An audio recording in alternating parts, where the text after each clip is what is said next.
And now, Mask of the Phantasm. Hello and welcome everybody to another figure review. A combo, duo, multi-pack figure review. We're gonna have a look at the Mask of the Phantasm from the Batman animated movie. Came out in the 90s, if you're wondering, like, what the fuck? This is like all based on the animated series Batman figures from DC Collectibles. We're gonna have a duo pack with Batman and Phantasm in there. And, you know, we're gonna have a little look at the box, quick look at the box, which I really like. I don't remember the combination of the logo here with the bat and the Phantasm in behind. I don't know if they did that for this specific pack, or if that already was in the movie. I mean, it's been a long time since I've seen that movie. Anyway, I really like the logo of the Phantasm and the bat. That looks pretty cool, and overall it's a cool box. So you got Batman and Phantasm written over there. I talk a lot about the boxes, but this one looks pretty cool, pretty nice. And I got the dual pack in particular because I have not really gone into the animated series Batman figures. I like them, but I was still on the fence. Like, I don't have enough. I don't really have the room for it, and yeah, a couple of different things. But anyway, I wanted to get this one because I didn't have Batman yet, and Phantasm looks pretty cool. So good duo pack for me. So enough about that. Let's get into the figures. And we're back with the epic stare down of Batman and Phantasm finally united. So anyway, these guys keep falling over, so let me get my hands on them. Let's have a look at the overall height of both of them. Phantasm stands around a little under 16 centimeters to the top of her hood. Yes, I said her. Spoilers. I mean, at least I didn't spoil it like the fucking Kenner figure. Look it up. Also Batman, let me see that. Batman stands also about 16 centimeters to the top of his, well, ears. Bat ears. Oh yeah, let me have a look at it real quick. Well, Phantasm is a little bit smaller, just a tiny bit. Both 16 centimeters, which clocks in at about a little over 6 inches, tiny bit over 6 inches. So I'm gonna start off with Batman real quick. Let's have a look at the overall paint detail going on here. I gotta say, the paint looks very nice. There's not really that much shading in there. Actually, I don't really see any shading. Especially love that they did the logo. It's not just painted on, it's molded on. And they did a really good job with that. So, and the only thing that's different about this Batman, if you were wondering, the gritting teeth. That's really all that there is. So if you're looking for some battle damage or anything else, he doesn't have it. Just the teeth. And I say paint in detail. There's not really that much to talk about. It's a kid show. It's based on characters that don't have a lot of detail. But what's there is executed well. I'm okay with it. A lot of people say he still looks a little off. I mean, yes, kinda. I think definitely the head could be more, it's kinda too rounded. Just saying over here. But I mean, overall, it looks good. It does a good job. You look at this and you see it's supposed to be from the animated series. Even if there's things that are not perfect, but you know, perfection is a cruel mistress. Articulation-wise, let's see what we got here. The head moves up quite a bit. You can push it, moves down. Not real much because he has this big chin obviously blocking it. Moves all the way around. Breaks his neck. Cape is plastic. Moves up to here, so that doesn't get in the way. Elbows. What I've seen with these figures, with these Batman animated, they are very stiff. The joints are like, man. And that was like a big problem with Catwoman, that she would break. And I have Catwoman, and guess what? She broke. Even though I knew it, and even though I paid attention, but because the fucking joints were so stiff, I couldn't even get her in a pose without breaking something. Anyway, You've seen this, rotates around and goes up till there. Then we have over here, this one again rotates around, goes up as much as this, not great, goes back. You have the little pod over here, which is kind of weird, honestly. I don't know, I guess it's cool that it's hiding the joint over here, but it's not really necessary because it just sticks out weirdly when you put it in a bent position. But then we have the fist, also rotates around, forward, back. There's nothing going on here, one solid piece. Can rotate them around though at the hip. And then the legs. Goes out all the way, but this looks terrible. This just, I don't know. This is not a very good way to make articulation, if you ask me. You can, I don't know, it immediately goes to shit, I feel like. You go them out like this and no, it just doesn't look good, sorry. Goes forward nicely and backward. That's actually cool. That's actually looking good, I feel. We get the knees. Don't really bend that much as well. And they're definitely gonna break if I keep pushing. So I'm not gonna do that.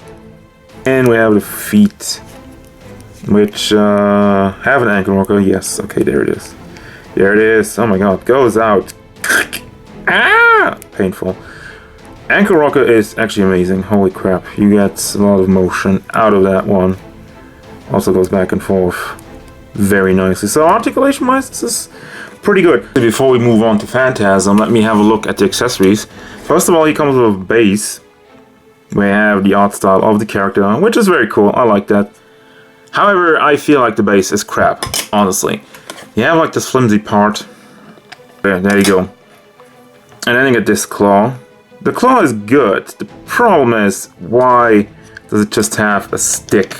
This doesn't look good. This doesn't look aesthetic. It also doesn't give him much motion because he's kind of just trapped by this. I mean, it helps him stand up. I say about the feet, so it's cool that they're doing a base. But why not have like a joint over here? And you can move it around a little bit, like the SH figure art spaces. Why I never get why people just don't fucking go ahead and say, hey, SH figure arts make great bases. Let's steal it. Let's steal the idea. Why not? Why not? Everybody steals stuff. Go ahead, do it. I like the Figma, who just put like a little hole in every character in the back there. Haha, hole in the character. And you also get the arm, which you just pack into the back, and then you can move them around. I think that's perfect. So yeah, I'm not gonna use this base. This looks cool. This is crap. This part is crap, really. It's really just this thing. The claw's good, even though it's pretty fucking big, damn it. But yeah, claw's okay, this is crap, and this is cool, so no to that. No to the base, I'm sorry. It's cool that they give you a base though. 50-50. It's kind of a crappy base, but it's cool that you have one. There you go. Then we go over to the hands. Only has one pair of extra hands, but this is like a dual pack. You don't really get a lot of hands in those, so there you go. And he comes with the batarang, which you can put in his hands. And it's moving on to Phantasm. And articulation wise, it's pretty much the same. I'm just gonna go through it real quickly. Over there, has swivel over here. No articulation in the front. Actually, none at all. I mean, you have the swivel over there, so that's all right. Batman didn't swivel at the glove, did he? No. Okay, just checking that. But yeah, there's swivel in here, and the fist also rotates around. Goes up and down. Arms are the exact same thing, pretty much as bats. Although Phantasm has no little part hanging here. And rotates around over here. And I mean, the legs are same thing, incredibly ugly. Get good motion though. Doesn't go forward very much because this part is blocking it. The pants the pants. Knees, same thing. And a swivel. And unfortunately, no ankle rocker. Boo! This is terrible. Honestly, I hate this. I hate this so much when they just put a fucking hinge on there. That's very old school. And for like a collector's figure, I think that's kind of laughable. The articulation, let's have a look at the overall stuff that's going on here. The mask looks very cool. And this is not removable. The cape is plastic, soft plastic, which you can move around a lot. There's no wire or anything. You can't really control the way it flows, and it's definitely always flowing in that direction, which I think it's cool. I think it will look good in a pose. It might be like, depending on how you want to pose her, it's kind of meh. But anyway, again, we have a flat black, and I don't know why this part is a lighter gray. I'm not sure if that's supposed to be like that, but I mean, thing though, there's one little complaint though. The cape is a single piece, alright? And with that, there's a little bit of a problem. It renders the head articulation absolutely fucking useless, because no matter how you turn the head, the cape will always stand in place. And that's no good. I mean, she looks to the side and it's like, where am I? They make something to rotate the cape a little bit around. Why didn't they make this like a hard piece? Or just one piece that rotates around? I don't know.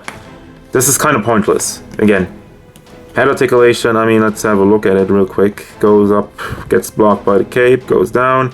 Not really at all, and I guess it goes around all the way, but I'm not gonna play around too much with that, otherwise I'll not get it back. Let's have a look at the accessories real quick. Comes with the same flimsy base. You only get 2 angles from Phantasm though, and there's kind of part of her head missing. I don't know if that's just me. Also, there's like instructions, I guess. Let me look at that real quick. I didn't even notice those.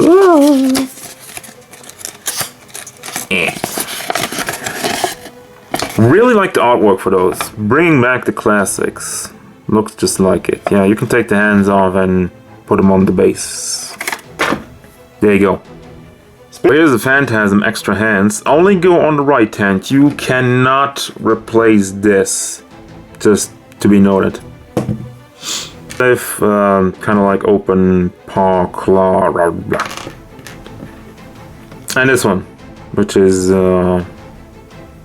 grabbing something. It looks like it should be to grab something, but she doesn't have a weapon. Can she grab the batarang or something?